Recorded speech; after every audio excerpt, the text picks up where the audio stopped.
Ledakan susul menyusul disertai aksi baku tembak mengguncang kawasan Sarinah Jalan Tamrin, Jakarta Pusat hari Kamis kemarin.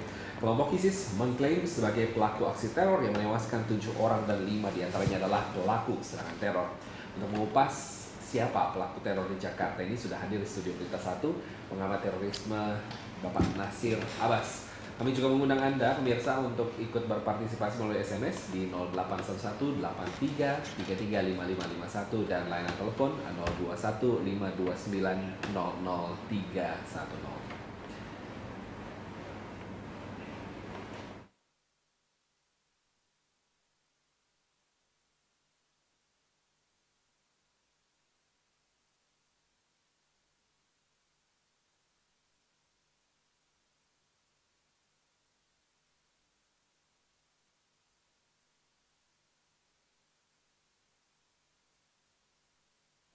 Dari foto yang dirilis Tempo.com terlihat pelaku peledakan bom di Sarinah sempat berhadapan dengan polisi. Sempat terjadi juga baku tembak antara pelaku dengan pasukan polisi yang berada di sekitar Sarinah sebelum akhirnya pelaku meledakkan bom.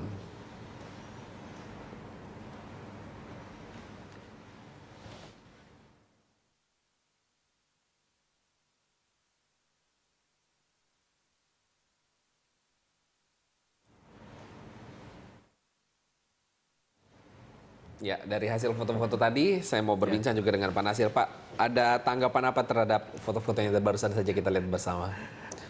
Iya, foto tadi menunjukkan bahwa dia sedang berada di kalangan kerumunan orang, lalu kemudian dia melakukan aksi.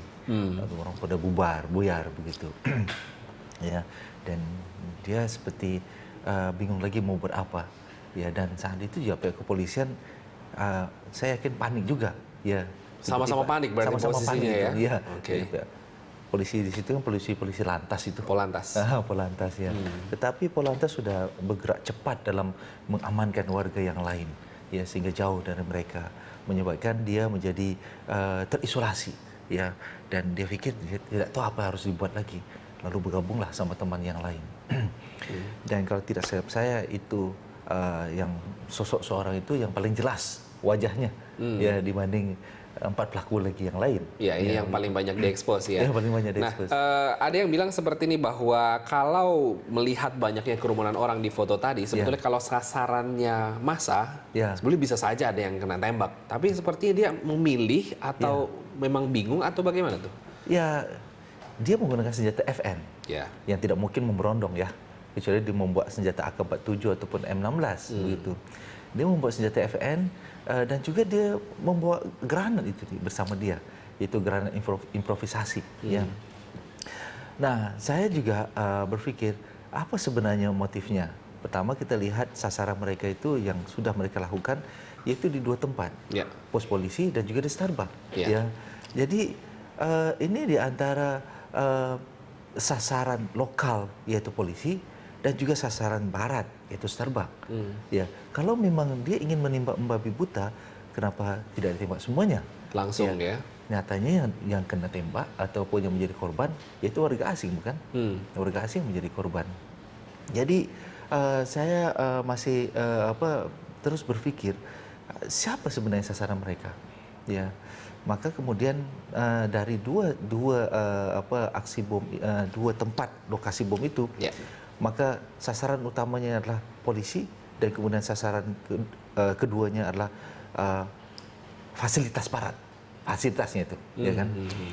Tetapi mereka juga mau membunuh banyak orang dengan indikasi, ya, mereka membawa bom yang banyak, bom yang berukuran besar, ada, kemudian bom yang granat secara kecil begitu. Ya. Hanya saja kenapa itu tidak digunakan semuanya? Kalau misalnya pelaku itu lebih dari 5 orang itu yang tewas. Ya, kemudian 1 orang lari menggunakan motor begitu. Bisa saja lebih dari 6 orang begitu, ya, yang berada di wilayah tersebut. Ya, kalau masing-masing mempunyai perlengkapan yang sama, ya, masing-masing membawa pistol dan masing-masing membawa bom dan juga granat, pasti mereka sudah berniat untuk melakukan aksi yang banyak aksi pemboman yang di jumlah lokasi yang berbeda dan menginginkan ya korban yang banyak. Lebih banyak ya. lagi. Apalagi kita tahu bahwa bom yang dipersiapkan itu ya dilengkapi atau dibaluti dengan paku-paku, ya, kemudian baut-baut. Itu sudah jelas ada niat ya untuk kalau misal ada warga yang ada sekitar situ pasti akan ada yang menjadi korban tewas, kena sebanyak-banyaknya. Kena sebanyak-banyaknya. Nah, nyatanya ini sepertinya di luar dari perkiraan mereka, ya, sehingga mereka juga sepertinya panik. Kalau lihat dari foto pelaku itu, ya, ketika dia berdiri dan melihat yang lain, dia seolah-olah itu seperti lagi tidak fokus dan panik, tidak tahu apa harus dibuat, begitu. Dan jangan kita mengatakan bahwa dia lagi santai berjalan, ya kan? Kenapa dia tidak berlari ya, begitu, mengejar orang atau mengejar polisi, ya, atau menembak saja yang ada di dekatnya. Yang ada dekatnya dia. Tapi nyatanya dia tidak lakukan itu. Jadi itu menunjukkan bahwa memang pada awal dia punya keberanian, ya, dia punya keberanian dan siap untuk melakukan aksi, begitu. Tetapi pada saat hari H-nya ataupun pada saat detiknya itu mungkin dia terjadi perubahan mental. Perubahan mental dan perubahan rencana di luar rencana. Begitu. Maka jadilah seperti itu. Ya. Ada juga saksi mata yang menyebutkan bahwa sebetulnya pada saat itu si pelaku yang di tengah kerumunan ini mengarahkan tembakannya ke petugas Polantas yang berusaha masuk ke posko.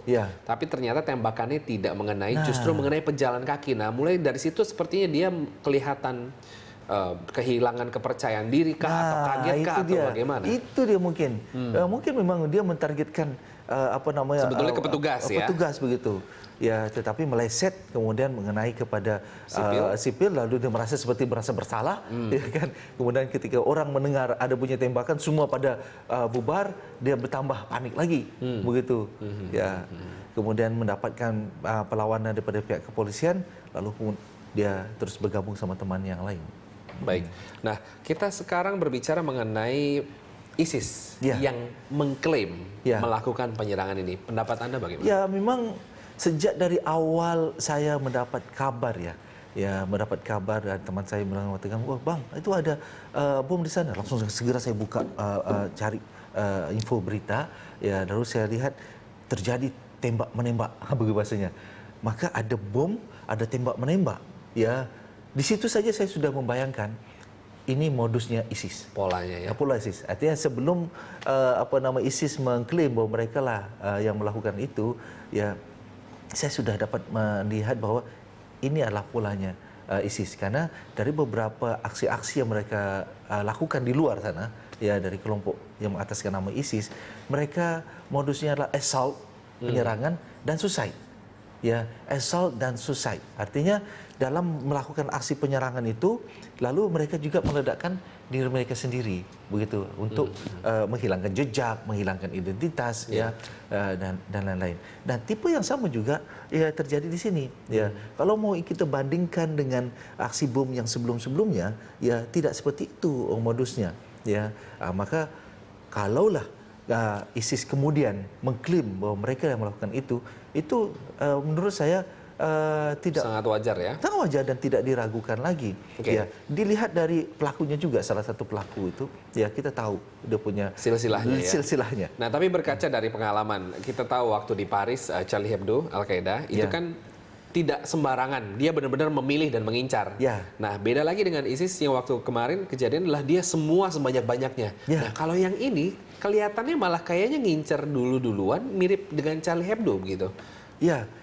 Polanya jadi nggak sama kalau tidak. Di sini malah bercampur. Oh, campur. Malah bercampur. Terus apa tujuannya? Lihat, kalau di Charlie Hebdo, dia tidak membawa bom, ya, dia membawa senjata. Betul. Ya, begitu. Langsung datang kemudian menembak dan pergi. Ya, sementara ini mereka bukan hanya bawa senjata. Kalau memang sasarannya polisi, ya cukup senjata saja. Buat apa membawa bom? Ya kan? Buat apa membawa granat improvisasi, begitu.